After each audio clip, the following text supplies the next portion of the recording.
welcome back to Fulham Fix, episode 2 of our new batch of episodes, and we teased it last week that there is a current squad player who's going to be on the podcast today who plays five-a-side football with his mates, basically dressed as a ninja. Yes, correct. And we can now reveal that footballer is Alex Iwobi. So if you happen to be down at Goals in, where was it? Where did you travel to? Somewhere east of London, I think. Somewhere in that area. Yeah. And there is someone that's identity is not revealable and he's scoring about 50 plus goals. Yeah. That is likely to be Alex Iwobi. Yeah. There's some lovely things in this conversation, actually. I love to chat to Alex Iwobi. He's already become a mainstay in the midfield. It feels like it's happened really quickly. Just a tiny little insight from me is that I've been just watching him. Just there's something I love about just watching him drift with the ball, without the ball, Alex. And we talk about for a split second, I don't know if I should have asked him this, but how he pulls his shirt sleeves up around his wrists, almost like I'm doing now, like someone out of Friends or something did in the 90s. You know what I mean? Those like 90s jumpers. And he was saying but it is actually it's a habitual thing. Yeah, it's not to do with the weather. You think because it's cold or something. Yeah, lets him feel at home. But it just gives him that sense of ease of the cottage, and he's having a great season. He's having a brilliant season, and I think I get bored of saying this, but one of the nicest guys you'll meet. It's such a brilliant squad on and off the pitch. Here's Alex. Alex, welcome to Fulham Fix. Thank you so much for joining us this morning. But pre-training, how are you feeling about going into training? I feel good, especially going off the back of a win. Everyone's confident, morale's high, chemistry's high. Everyone's in a good spirit right now. Yeah, this will be, you're talking about, obviously the Leicester game just gone. This will probably go out, we don't know what's happened, and this will go out a month from them. But it's been an amazing season, hasn't it, man? Like it's probably, do you know what? Obviously you've only been with us a short period of time, but it might be the best Fulham team in modern history. I'll go as far to say this might be one of the best Fulham seasons I've ever witnessed. Yeah. Ever, since being a kid. Yeah, have you got that feeling about it? Yeah, I mean, everyone's enjoying the ride, enjoying the journey, but we take it one step at a time. I mean, obviously everyone's saying it's a great season, but hasn't ended yet. So hopefully we end and it's a great season. Yes. And you guys have your goals as well. I know that it seems to be European places seem to be the sort of firmly set in everyone's minds. Is that what everyone's looking at? Or are you know, I mean, I know it's quite a typical thing, isn't it, for a footballer when asked to say, you know, it's one game at a time, we're just going to look to our next game. But there must be a part of you that's thinking, man, it'd be nice to get into Europe for next season. Of course, especially for me, I've played in it before, so I want to play in Europe again. And when you see the quality that we have in training every day, and then we're getting results against big teams in the league who are competing in the big competitions, we feel like we can do so as well. So hopefully next year we can play in Europe. Yeah, because you scored in a final, Europa League final. Yeah, I did, yeah. Even though we lost, but yeah. Yeah, was that with Arsenal, right? Yeah. Wow. Do you have many memories about that? Yeah, of course. We played. It was in Baku. Was so far to get there. It was a long journey, and then literally. I remember I thought I was gonna start, but then Unai Emery said no, we're gonna go with this team. I was a bit disappointed, but I just said if I get the opportunity to come on, then I just have to prove why I should have started. Unfortunately, we lost to Chelsea, but I was able to get the goal, which obviously is one of my best memories in my career. Oh, yeah, it was Chelsea. I remember that game. What was the final score with that? 3-1. 3-1. Now, if you had started, I don't know. You never Arsenal know. win. Nah, you never know. Like you never know what's written in the stars. But obviously, I was pleased to get a goal regardless. Yeah. We think that statistically you're having your best season ever as a professional footballer. Is that right? Do you know the numbers and anything like that? Because it feels like you are, like in terms of goal assists, goal involvements, all that kind of thing. Yeah, it's the first time in terms of like goals and assists I've reached double figures. Oh, really? And it's the most goals I've got in a season so far. Really? And we're halfway through as well. Just, you know, you think this could be, you know, quite an incredible season for you going forward. Yeah, not just for me. Obviously, I don't like to just talk about me, but this is all about you right now. The whole team as well. But yeah, no, it's my best season so far in terms of stats. Let me ask you, when you joined Fulham, because we've had this for a number of players, right? Willian, I think Pereira I'd put in that bunch, a few Smith Rowe maybe. When you came to Fulham, especially in this period of time, it felt like we signed exactly the right player, exactly the right time, because obviously the cottage is smaller than places you've played before. And I just felt like, I think everyone felt in your body language when you turned up, like that alleviation of like, oh, I can run this show a little bit. Just like your sort of like temperament on the ball, progressive passing, the way like in transitions you move the ball so quickly. Did you sense that like when you got to Fulham, like, oh, I can make this place feel like my own in some way? Yeah, well, that's credit to the manager as well. I mean, he gives everyone that license and that freedom to go express yourself. So he signed me at Everton. He signed me again here, and he's literally giving me the same message. Like, there's a reason why I'm signing you. Like, just go and do your thing. So whenever I get on the ball, he literally says like, try and make things happen. So that's always the aim when I step on the pitch. It must. Go on. No, I was just going to say, did he sell it into you somewhere? Did he go like, I want you to come to Fulham because X or whatever? Was it just like Marco's called, I'm off type thing? Oh no! If it was as easy as that, then a lot of players would be going to different clubs. But yeah, no. Funny enough, he spoke to me because I was at Everton and we played against Fulham and we lost. When I was at Everton, we lost 1-0. Yeah. And it was like on my last year of my contract. He wanted to know my situation, and I told him that I'm on my last year of my contract. Yeah. So is he doing this post game? Yeah, is this at the stadium? Yeah, Is this one of the on the pitch moments that the camera picks up? No, it on? was not on the pitch. Not on the pitch, yeah. because there's a lot of good professional lip readers that are able to. Yeah, I've seen that. They go nowadays. there. Yeah. No, it was after the game, like before I was going back home, he literally stopped me, asked my situation, and he didn't know that Everton were willing to like, not really let me go, but like, obviously it was my last year of my contract. And then, he said... And were you in talks with Everton at that point? Yeah, I was in talks okay, with him, right, yeah. And then he said, oh, you're the sort of player that we would like to have at the club. Of course, your price tag's a bit higher, so we have to see what we can do. Then obviously Mitrovic left, and I became available for him. But he's always told me like, we admire the way you're able to create chances and your final passes in the box. Like, you're always able to pick a pass in the box. So, it's something we would like to add to Fulham, and he was able to get it done again. That's awesome, isn't it? And it must be so nice for a player to have a manager that believes in you so much. He's bought you twice basically, and that must be a real confidence boost, no? Yeah, of course. When you have someone that backs you and gives you that confidence to literally the license to go and express yourself as a player, you almost feel unstoppable. Like, even if I do make a mistake, like, I still want to get on the ball and create something again. Yeah, I love that. Quickly, your time at Everton, Ivan found something yesterday about there was a moment when you were sort of not froze out, but not playing much with Ancelotti. Yeah. What was it you were reading about? That in order for you, and I don't you tell us if there's any truth in this, in order for you to continue sort of your love of football, you used to hot-foot it on the M62 to play 7 aside, but you do it in disguise just to keep your love of football going, keep playing. Yeah, yeah, there is a lot of truth to that. That's so cool, man. Yeah, I don't know if I'm allowed to say. I say it all the time, regardless. Like, I don't. Even in season, like now, I'll probably go play with my friends, just like to keep myself like enjoying football. Because obviously football can be a bit stressful. You don't win every game. You don't play well all the time. But when I go and play with my friends, like I said, go and express yourself. Like, that's what I do with my friends. So even this season, there's been a few times I've done it. This season, seriously, normally if I'm not playing as much, just to make sure like I still have that love for the game. I'm still a bit sharp. So you've played an awful lot this season. So where are you finding the time? Like, this season hasn't been as much, I say, but there's been a few moments that I've gone to my area near where I grew up. What, in Newham? The place I play is in Dagenham. What, and you go to, 5-a-side, 7-a-side football? Is it goals? I've been goals, I've been to like a leisure centre. Imagine seeing him rock up in goals, man. Really? Yeah. What's the disguise? So it literally be all black, could be night kit. You won't even see no skin. I wear a snood here. I'd wear another snood and a hat, so you try and hide my hair. Yeah. What sort of hat? Normally just a nightcap, but then it's like I'm wearing 2 snoods, so like one's to try and hide my hair, and one like for my face, and then I get a bit too hot, so I take off when I'm playing. Then everyone's like looking, but then I leave and wearing it again. What? That's incredible. So you're playing in full like a ninja, yeah, basically. like balaclava. You can't really see, only eyes.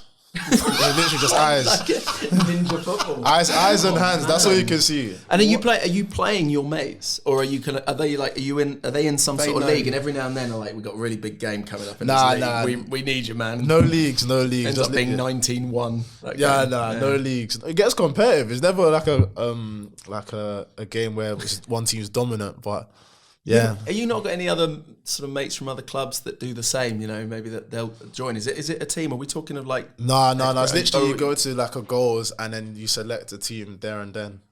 Like everyone picks like, oh, we have him, then we have him. Oh, and I'm guessing you're picked first.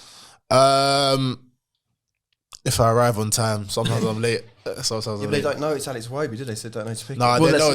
No, the ones that are going know it's me, but then sometimes I have to give a fake name. So like sometimes on the pitch, there's been times I've been called John. There's been times I've been called Kevin. Then my nickname of my friends is 17. So everyone sometimes calls me 17. Yeah. Wow. That's awesome, man. Like you're probably too humble to say, but are you clearly like levels above, or do you feel like even in that scrappy thing, there's a decent level? No, it's a decent level, but like I make sure I don't max out. I don't give 100% because I probably have training the next day.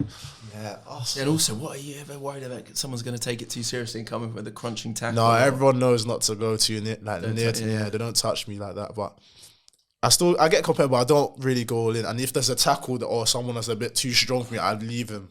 So that no one ever says, "Oh, defend properly." I'm like, I can't go near him. Yeah, man. That's awesome, man. That's so cool. Do you know what to remind me of? It's like when it's a bit cold when we play. You play long sleeve shirts and you like pull it up. It's a habit. Yeah, it's something I do all the time. Yeah. And I always notice that about you because it gives the impression like, oh, I'm so at ease. Yeah. Like, Paul, do you know what I mean? It's like me with tea or whatever now. It's like I'm just so relaxed or whatever. Yeah. Have you always done that? Like, yeah, just comfort. Like I remember Sean Dyche said to me, "Your body language, are you cold?" And I'm like, "No, I'm not cold. Just comfort. Like I always do it." Yeah. Then he gave me gloves, and I still do it. It's just comfort. It gives you that feeling of like you're gliding type thing. Does it give it internally or not? It gives the impression when you're looking at you like, oh, you're just sort of drifting with the ball. I've never had that opinion. I don't know. I've never thought of that. I don't know. I'm gliding. Yeah, I mean, if that's what you get, it looks like you're gliding, almost like skating with your sleeves pulled up. I can't really explain it any better than that. I guess. I mean, some of my friends say I look like Frozone, so if I'm gliding like Frozone, I'm easy. I don't mind. That's so good, man. Talk quickly about this pack of midfielders, because like it really strikes me that's been an asset for us is that we got probably 8. Like you played regularly, but then you got Smith Rowe, Wilson, Kearney, Harrison Reed's injured at the moment, Lukic, Berger, Pereira. Yeah. I probably missed Reece Nelson. Like that's probably 2 or 3. That's probably 3 midfielders that could play in the top 10, 12 in the Premier League. Actually, there. Like, how does it feel in terms of like who's playing when between you? Is there an understanding? Like, someone's playing 15 minutes. Is it overly competitive? Like every week, do you feel like I'm playing for that spot? But do you know what I mean? Like, how's that working internally? Yeah, it's healthy competition. Like everyone knows, like if you don't perform to your best, then you can literally another person's ready. Yeah. But at the same time, like why it's healthy competition? Like no one's literally, there's no egos in the team. No one's upset if they're not playing. They're just like ready to go and make an impact. Hence why I think we're second most in terms of scoring off the bench, or something like that. Yeah. So yeah, there's no egos. Everyone's literally ready to fight for the team, and it's nice. Like it's the first time I've been in a team where like there's no egos and no one's like quarreling with each other. If there's someone like giving criticisms to help, no one's shouting that just to get onto someone. Really? So nice. Would you say first time? Yeah, it's actually probably the first time that I've been in a squad where no one's really like getting at each other. That's interesting. So is it quite, you know, obviously the way we're watching, recently in an interview you described this as kind of like a brotherhood. Yeah. Is it not that at other clubs? You know, you found that like times at Arsenal, times at Everton, there's been that real tension between certain groups of players. Yeah, but it's don't get me wrong, it's always been nice at other clubs, but like there will be arguments. There's always be like if someone says like, I'll pass the ball quicker or something, and it just gets into a big altercation and a bit of drama that you don't need to get into. Yeah. Whereas here, like no one will say pass the ball. If obviously someone with like strikers like to shoot, if they want to shoot, someone will say, oh, it's free, just pass, just look up next time, like in like a calm manner. Whereas other clubs like, oh, you should have passed you the ball, like what you doing? But here it's like everyone knows the objective is to win. So as long as we're trying to do that, everyone's giving 100%, which everyone does. No one really complains. Is there like a natural telepathy between you all? Because it feels like that sometimes when you've got the ball and like whatever it is, Robinson's overlapping you and you've got runners. It almost feels like you don't have to look quite often. Like there's this that like natural. Do you know what I mean? Yeah, no, that's credits to the manager as well, because we work on it in training. We do a lot of patterns of play, so we almost know, like, if I close my eyes where like Jedah's gonna be or where Mill's gonna be. Something we just work on in training. Yeah, great, man. I love that. Obviously, you mentioned Marco's, the reason that you've come to Fulham. How much of it as well is coming back to London? Because obviously being up sort of Liverpool way, in your London born and bred, and you got your. I wouldn't say born, but close to it. Close to born. And bred. You raised here. Yeah, I was raised here. Yeah. So like, how much of that was like sort of getting back to the city was important for you as well? When I moved up north, I didn't realize how important that family was to me, and like seeing them on a regular basis, and just knowing that they're around the corner. Yeah. So like now that I'm back and like my friends are here, and my family's here. So if I'm ever having a tough time, they're literally like a 45-minute drive away, and it's nice. So like I can always see them. It's not the same as just being on FaceTime. Having my mum's cooking is so nice. Being able to see my sister on a regular basis. So yeah, that element of having my family near, my friends near, rather than like, no disrespect to being up north for like a 2-hour journey, it's a big difference. And I feel warm just being back in London. Yeah, man. Yeah, it feels like that. And do they come along and watch a lot of the games? Are they? That must be quite nice for them as well. Yeah. Are they sort of Fulham, like half Fulham fans now? No, they're full Fulham fans. You should see my dad. My dad in the house is always he's always wearing like training kit or ready to go. But like sometimes it's like embarrassing, because like if we're going Sainsbury's, like, and he's with me, he's wearing a bigger Iwobi top. I'm like, Dad, chill, like. But he's just proud. What's he got? 17 on the back. 17, yeah, big 17 Iwobi on the back. Do you talk about the games, like even technically about the games, or does he just sort of say well done, or is there like more detailed conversations about?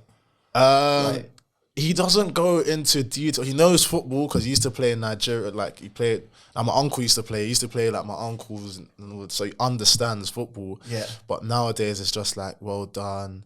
Sometimes you'll say, why didn't you shoot at this time? Yeah, that's what I mean. Yeah. But that's just being a dad, I think. So when you're playing, does something happen? You go, oh, my dad's gonna kill me. Oh yeah. No. I've never had that. I've never had that. Cross your mind? No, I've never had. My dad's very chill. Right. My dad's very chill. He's very positive. So I've never once, even as a kid, say like, oh, he's gonna kill me for not scoring here. Yeah, got cool. You. That's what I like. That you don't want that sort of pushy parent thing. I think that's can be quite damaging. I think sometimes. For everyone watching at home, you just referenced his uncle, which is JJ Okocha, which I'm sure Alex wasn't going to say. He played for Bolton, etc. But I've also seen an interview where your parents said that you could. Well, you're saying, but your parents said you could run before you could walk. Yeah. Is that actually true? Like, or like when you had an immediate like connection with kicking or football? It's the way my mum and dad describe it. It's like they just weren't ready. I was just literally sitting down, and I just got up, started sprinting around the flat, and they were thinking like, this baby's on crack or something. Like he's not well. Yeah. Probably. Yeah. So like, when I was a kid, I just was excited. I would be running around. I used to slide tackle balloons, used to kick chairs, kick anything in sight. So my mum and dad were like, I was just an energetic, weird child. Right. So, but did you show promise? Obviously, slide tackling balloons. No? Literally, someone's third birthday. Sister was devastated. It was her party. But no, honestly, I got a slide tackle or dolls or something. But yeah. Oh my word! Was it when you were growing up, little kid? When was it football for you? When did you know? Oh, this is what I want to do. 100%. Sister's birthday. I would say officially when I left school, because obviously. Okay. Football's always been for fun. Like you go to school, I was telling my friends I play for Arsenal. Back in the days, like you can get the craziest score, you can do the craziest skill. But then when you actually have to leave school and it's full-time football, that's what I thought, okay, it's getting serious now. Like I need to buckle up. And at 16, I got told I had the option to leave Arsenal or go to another club or sign a scholar. So I was like, oh, what do I do here? So I had to like sign my scholar and take it seriously. Well, how do you make that decision? Is it talking to your family? Is it just taking some time to think for yourself? Because I couldn't make. I just think of the decisions I made when I was 16, and none of them were sensible. You didn't have an option to sign for Arsenal, I'm afraid. Well, I mean, you don't know that. Yeah, it's true.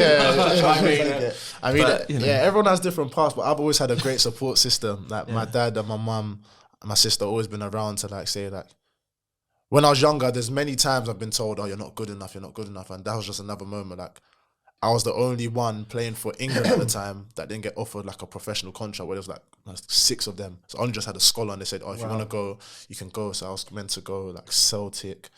I went to see Crystal Palace. I know there was one more team I can't remember. I remember going to Crystal Palace training ground at 16, and me and my dad said, "Nah, like you've been in this position before where they said you're not good enough. Go prove them wrong again." So I was like, "Okay, cool. I'm gonna sign my scholar." Wow, great. Does it click? So it's like hearing you say that. Does it? Because I always think this about music. Sometimes we were having a conversation before we went on about it. But when you go and play like in your ninja gear, like 7-a-side football, whatever, and you see, it's actually quite high level. Does it like strike you that the connection to make a professional is like, what is that? The sacrifice, determination, commitment. Do you know what I mean? Because you must have seen so many players that don't make it. Yeah. Like what is that joining dots? Is it just like a daily commitment to the act of it? Is it a talent in itself just to be disciplined enough to do it? Right? Do you see what I'm saying? Because it's like it seems like there's so many footballers that are gifted enough even at 28 but go and play 5-a-side football. Yeah. There's a lot of discipline that's needed. A lot of sacrifices are made. Like, obviously, as a young boy, you want to go with your friends. You want to play out in the park. Sometimes you can't do that. You want to go out and party. You can't do that all the time.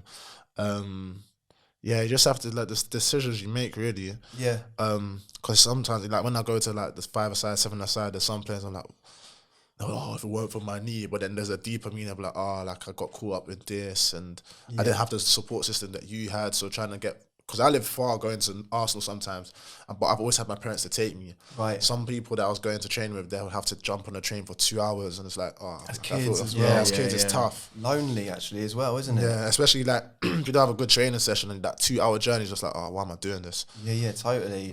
But that's quite interesting talking about this Fulham team now, so I'm going off piece a little bit. Because we've got this collection at Fulham now, players that come from all over the place, but you all almost have that understanding of that sacrifice and commitment, and it's like, becomes a commitment to each other. Like, when you watch you guys play, it feels a bit like that. Yeah, everyone's willing to like sacrifice and put 100% for the team.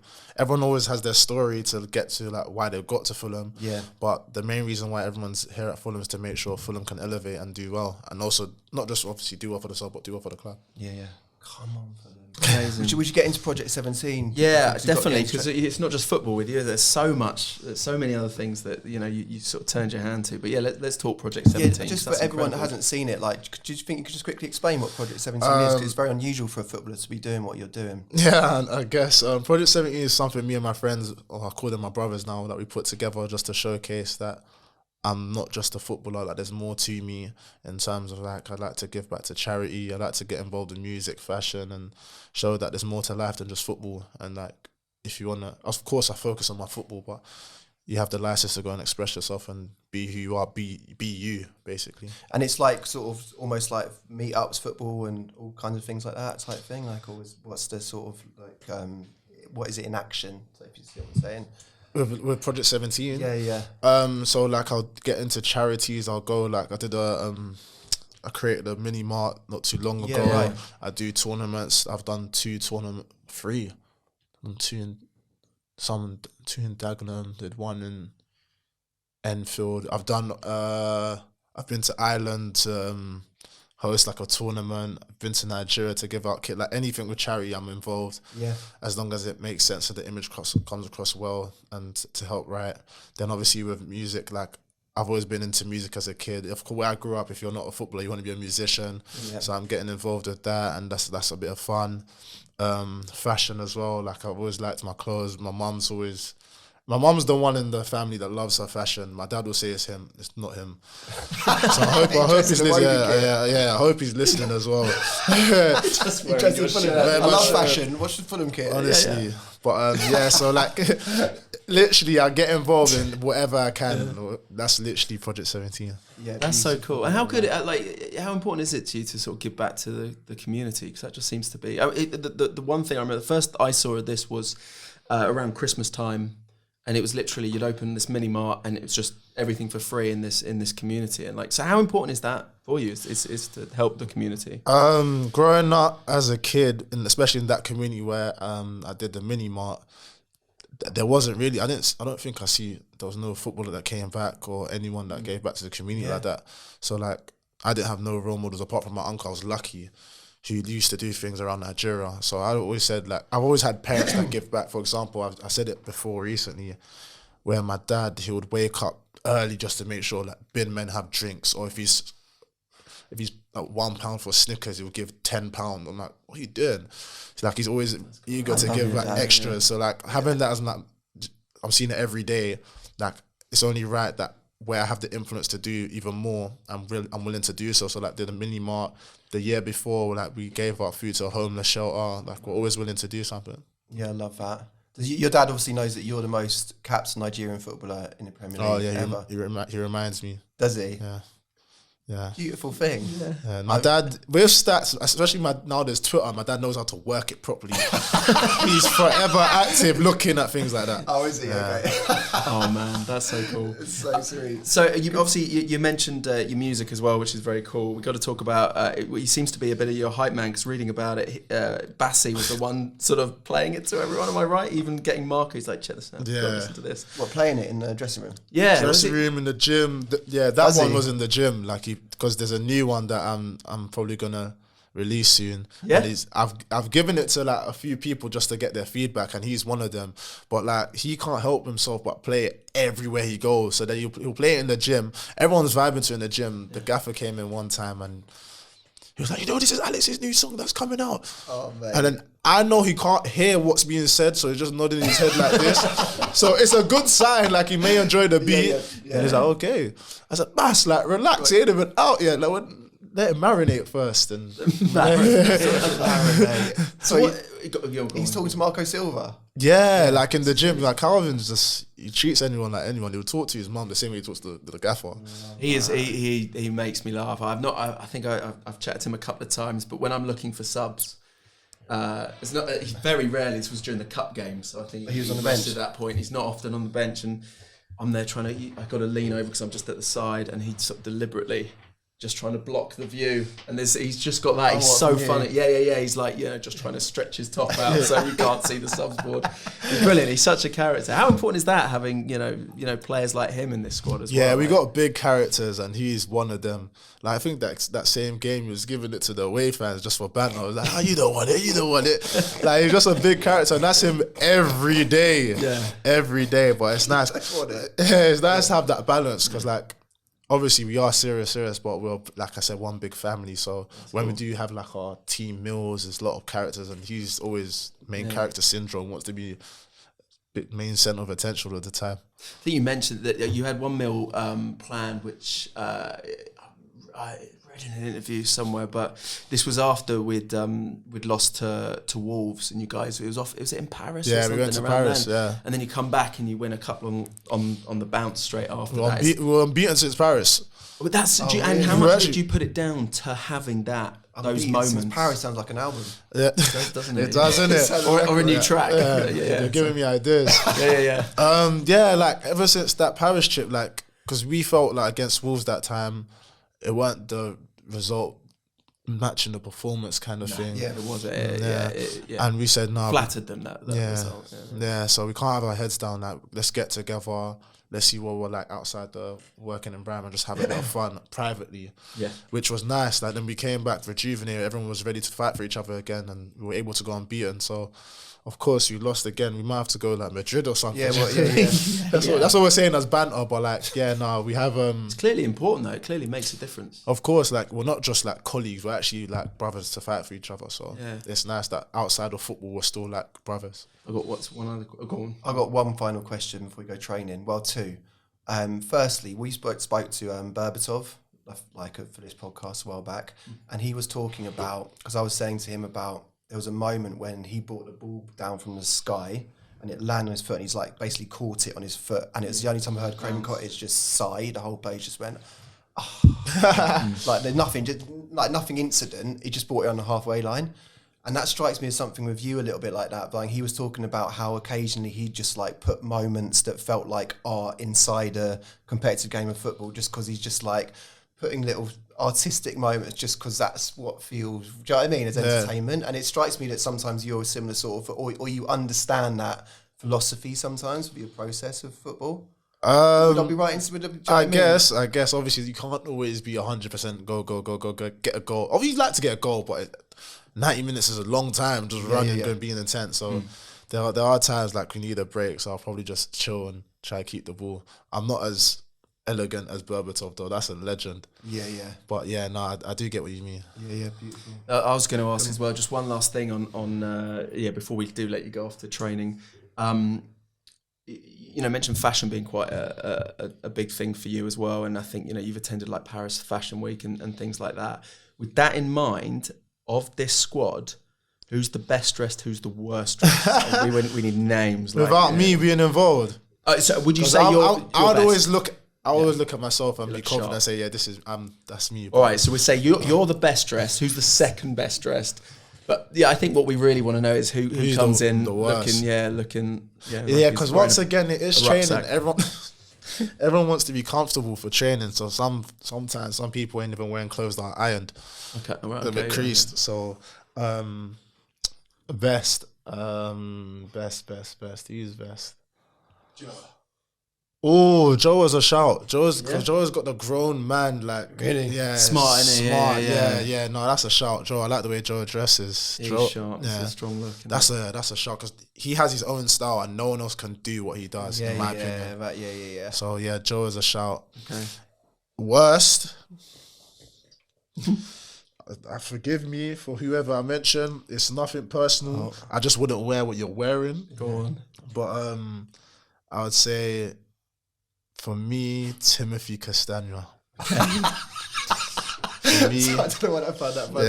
But we'll just cut to a photo of him now. Yeah. Is it what he wears on trips to Paris or rocking up at the training ground? It's what I see on a daily. Like, he's comfortable. That's what I said. Like, sometimes it's not irons, a bit creased. It's just comfortable. I'm guessing he just literally wakes up, goes into his wardrobe, says, okay, I'm going to pick this. Probably maybe a bit dark in his room.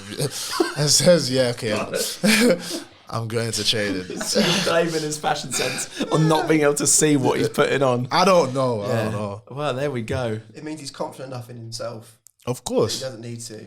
Love you, Timothy. Right, last question. If you're in an all-time Fulham midfield, right, 4 midfielders, you're playing probably your preferred role in the middle, 8 or 10 role probably. You'd if you're playing in the middle, let's say you're playing in the middle of 4, who else is playing in that all-time Fulham team? I'll give you some midfielders. Moussa Dembele, Danny Murphy, Zoltan Gira, Polinia, Willian, Steve Malbrunk, Lewis Boamorte, Pereira. Andreas Pereira. There are probably some others. Yeah, first of all, I don't think I'm starting. But You are. Willian, definitely one of the best players I've played with. Yeah, Kearney was saying that on Monday Night Football. Oh my gosh, what you see in training, class. Yeah. Even though like I played with him at the end of his career, he was still class. Yeah. So yeah, definitely Willian. You know, TC Kearney, is very underrated. I say all that these in training. What I see him do, he will always say like if he had the legs, he'd probably play Champions League. But he's actually like he's a baller. So I'll actually put TC. Yeah, put TC there. Kearney. So one more. Well, Kearney and Willian. Kearney and Willian, yourself. Yeah, no, forget me. Oh, okay. You're right. You're on the bench. Me, You're watching from the bench. So 2 more. Castagna. He's not a midfielder. Oh, no, he's not a midfielder. Although he could do a job on the right though. I'll put Boamorte. Yes, come on, Louis. Oh, this is actually great. I'll put Boamorte. Okay, one more. So what, do you need a right handed? So it's Boamorte on the left, Willian and Kearney in the middle? Or Willian the left. Was Bo not a midfielder? No, Bowen could play right or left. Okay, I'll put Bo on the right. Cutting put inside. Willie on the left. Yeah. TC. One more central midfielder. Can I go diamond? Clint Dempsey, he wasn't a striker. He could play 10 definitely. Yeah, definitely. You can put him in. Yeah. There it is. That's a dangerous old midfield. It's very attacking. I hope the defence is solid, but that's the Fulham legacy. Yeah, and he's so humble. He didn't even put himself in that. Nah, take me out. You're pitch side looking so sharply dressed. Yeah, no, I have to be pitch side on the bench at least. I'm not going to be coming in my suit. I'm going to be on the bench. Dressed all in black with a hat and like a little, just his eyes posted, ready to come on. That's amazing. Yeah. Alex, man, thank you so much. Honestly, been a pleasure. Like, yeah, really lovely to chat. No, thank you for having me. Hopefully, towards the end of the season, absolutely tear apart the records. That's the hope. Just what a nice guy, and just kind of emits like just good vibes, right? Definitely, and definitely part of a modern phenomenon, but there's more to life than just playing football, and you can really feel that from his personality, like a multi-dimensional, you're speaking to a human being, which kind of sounds like a very simplistic thing to say, but you really get that sense of how that feeds into his game, don't you? Yeah. And it's all accumulated to him having, I don't know if you could say it's the season of his life, because he's had a lot of those, but in terms of his Fulham team, he's contributing in a massive way to. And in terms of stats, it technically is, but I know what you mean. There you go. Statistically, it's proven. Who's on next week, Ivan? Oh man, so another key component of the Europa League squad, and Roy Hodgson's team and beyond, an all-round great guy, and incredibly suave, kind of got that kind of, I don't know, Milan catwalk style. Yeah, I always respect a player that rocks up looking like they could be on the catwalk, do you know what I mean? Not really, but That's looking sweet. forward to seeing it then. Come on, Fulham.